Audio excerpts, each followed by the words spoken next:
This is a podcast about our lived experience, which unfortunately includes infant death and subsequent mental health struggles.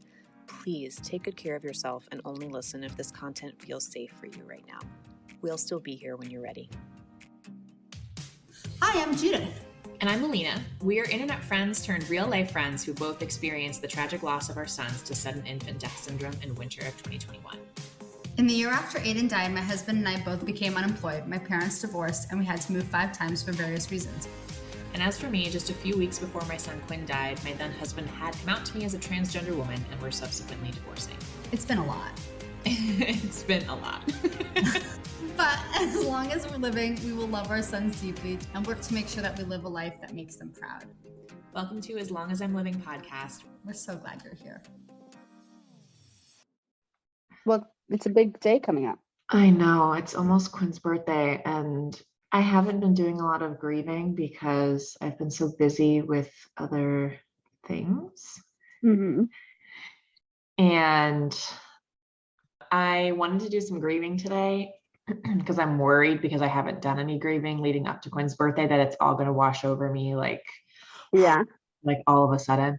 And I've just been busy thinking about other things. So I went outside on my deck. I actually wrote myself a Post-it note by my coffee that said, go outside, because I knew I wanted to go outside and drink my coffee today because I feel like I just needed to be outside. And,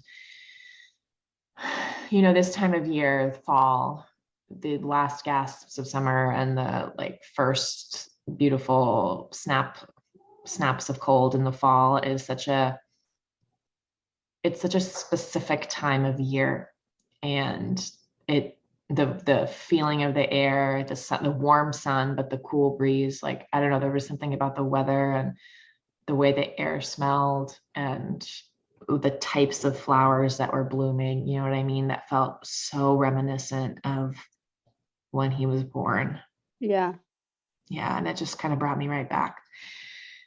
That said, I was expecting to do a lot of grieving about Quinn, and instead what happened was I saw this beautiful yellow flower, and it was like my brain, I feel like I literally took a trip through time and space, and I saw my daughter, and she's 3, and she's going to ballet, and she has a little bun in her hair, and she's alive. I saw one of my future children standing near this same flower bush, in a little ballet outfit, you know? And it was it felt so real. It felt so real. And it still feels real as I'm sitting here. I'm like, yeah, of course I saw into the future. Yeah. But why not? I think because I think it's hard for me. I think having flashes like that are hard for me because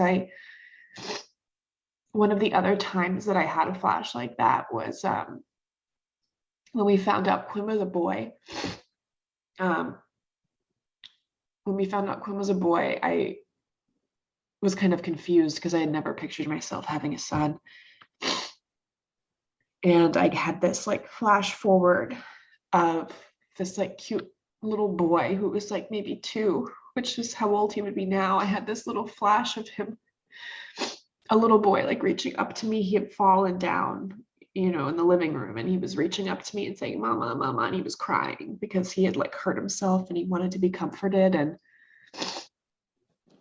so I think I'm thinking back to another time that I felt like I was seeing into the future, and it felt really special and meaningful. But now I know that I wasn't seeing Quinn, you know, Mm-hmm. or in a way I know I was. I do think that that's him in a way, you know, I do feel like that's a memory I have with him, even though obviously he didn't live for that memory. But I think it's hard to have these hopeful flashes when everything feels so uncertain and crazy, but it also feels good. So that's what I'm up to today. And by the way, That's listeners, a lot of feelings for 12:13 p.m. It is a lot of feelings. And by the way, listeners, this is the weekend before Quinn's birthday. We're recording this on Sunday, the Sunday before Quinn's birthday. Going into Quinn's birthday, Yeah. what are you hoping the day looks like, and what would you want from your support system? I think I'm intending to spend his birthday kind of similarly to how I spent it last year, meaning alone and thinking about him. We are having a birthday party for him this year, but that's not for a couple weeks. So I'm hoping and planning to spend the actual day of his birthday doing nothing. I took the day off of work. I took the day before and the day after off of work as well. And so I kind of just want to, think about him and do nothing and just survive. I think Yeah. that felt okay to me last year, and I think it's going to feel okay again. And right now my plan is to go to my boyfriend's cabin in Maine for the weekend after, and it's either going to be a weekend of continued grieving, or it'll be a nice, come down from the heavy grief if I'm starting to feel a little bit better. I do find that the days leading up to hard days tend to be harder than the days themselves. So I'm hoping that'll be the case here. Although I have been feeling really, like I said before, like I have not been thinking about his birthday very much. So that kind of scares me that I'm not getting any of the grieving out of the way. I don't think so. I actually disagree. I have a really good feeling about his birthday. I think birthdays and death anniversaries are so different, and birthdays are not, for me at least, like birthdays don't have to, the death anniversary is a lot harder. Yeah. Like there's something a little bit joyous in the birthday that I think Yeah. is a little different. And so it's possible that you might have like no negative feelings about it all because, it's possible it won't be as difficult this year because you'll be able to feel the good sides. Yeah. And I do feel like this year on his birthday, I have a little bit more hope for the future than I did last year on his birthday. Like last year on his birthday was like really a total shit show. Like my life was a complete and utter disaster zone. And in some ways it is still kind of a disaster zone. But there's more clarity. Yeah, there's more clarity now. So I do feel good about that. And when I was saying earlier about like the weather and all of that, like I do feel like you're right. Like death anniversaries and birthdays are different. Like this is very much, the weather was very much reminding me of him alive and being pregnant and his, those moments that I got to share with him while he was alive, which is nice to feel, because I do think like I have all of these memories with him. I'm using air quotes, like memories with him while he's dead, where I have like, oh, I remember like that was the time that I like, unpacked that thing and cried into it. You know what I mean? Like, and those are like not fun memories. Yeah. Like I don't want to share those with him. So it is nice to be like so acutely feel these pleasant memories associated with his life, if that makes sense. Yeah. Hi, friends. This week is a special week for our family. September 22nd is Quinn's birthday. So he's turning 2 this week, which is shocking to me. I guess he would be turning 2 because he is not alive. Birthdays are bittersweet, mostly bitter once your child has died. Mostly bitter for sure. I talk a lot about Quinn on here as a dead baby. But today I want to remember him as my alive baby. And the way I'm going to do that is I am going to read him a letter that I wrote to him after he died. And it's actually the letter I read at his memorial service. But I think that this really captures a lot of memories of him that help me remember that he existed. So here we go. Dear Quinn, just as quickly as you entered our lives, you're gone. You died on January 18th in your sleep. Devastated is an understatement for how we feel. The pain of losing you is excruciating. I miss you with every fiber of my being. You were such a special person, and you brought me so much joy, even on my worst days. A few things about you that I want to remember. You loved waking up in the mornings. You were such a good sleeper, and as soon as you started fussing in your crib, I'd go in to get you. When you saw my face peeking over the crib, you would bust out a huge grin and wave your unswaddled arm. You were hungry, though. Once I picked you up, you had absolutely no chill until I latched you onto nurse. You would hurl your head toward my chest in the most awkward positions, trying to latch yourself on. This was the best feeding of the day. You would generally take your time, and we would snuggle afterwards. I feel grateful to have some video clips of your cuteness during this time. Sometimes you were chatty. It felt like you were telling me about your dreams. Other times you were quiet, like you were still just waking up. You loved getting your diaper changed. You would practice your kickies, kick, kick, kick, and stretch out really long. You did this cute thing that we called shy. When we were holding you and another person approached, you would stare at the new person for a split second before doing a huge smile and then burying your face in our shirt. You'd then peek out from the shirt to see the new person before burying your head again. You loved the baby in the mirror, or more like the mom in the mirror. You loved to stare at me in the mirror, making faces at your mirror mom. Sometimes I'd whip you around and show you the baby in the mirror on the other side, which would make you laugh. You knew how to laugh, but still weren't doing it indiscriminately. But the thing that could guarantee a laugh was if I went, ooh, and paused for a second before saying, I'm going to get you, I'm going to get you, and running my hands all the way up your body before kissing your face.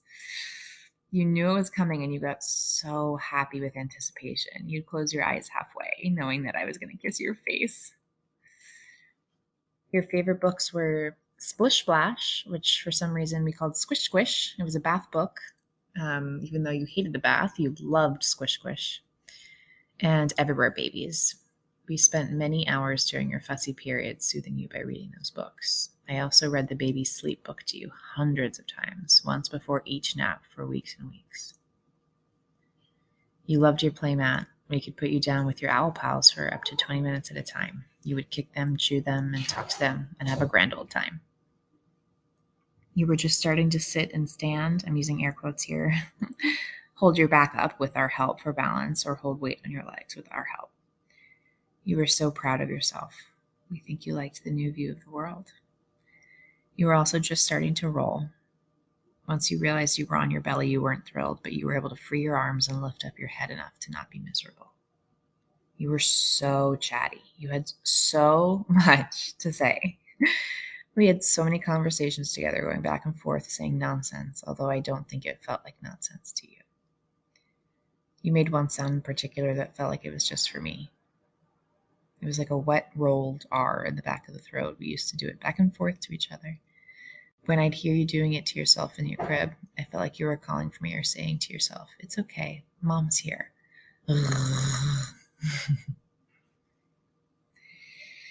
You used to hate bath time, but the past few weeks you'd been starting to enjoy it. You were so serious in the bath, slowly and deliberately kicking your legs. I think you liked the way the legs felt in the water. And speaking of serious, you were so serious every time we stepped outside. You and I would go for long walks around the neighborhood with you strapped to my chest. You'd just stare up at the sky and look around, taking it all in.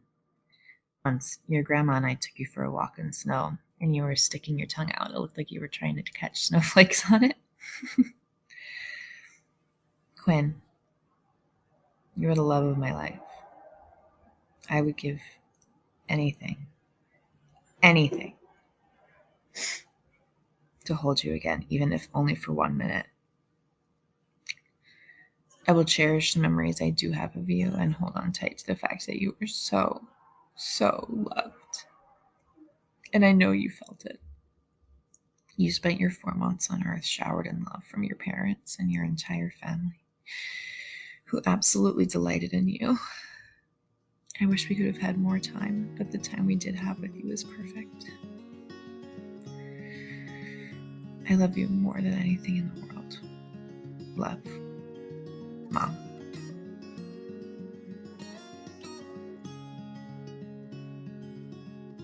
In the morning when I wake and the sun is coming through, oh, you fill my lungs with sweetness and you fill my head with you. Shall I write it in a letter? Shall I try to get it down? Or you fill my head with pieces of a song I can't get out? Can I be close to you?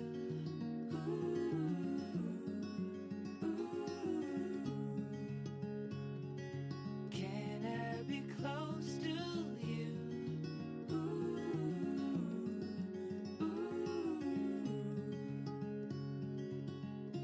Can I take you to a moment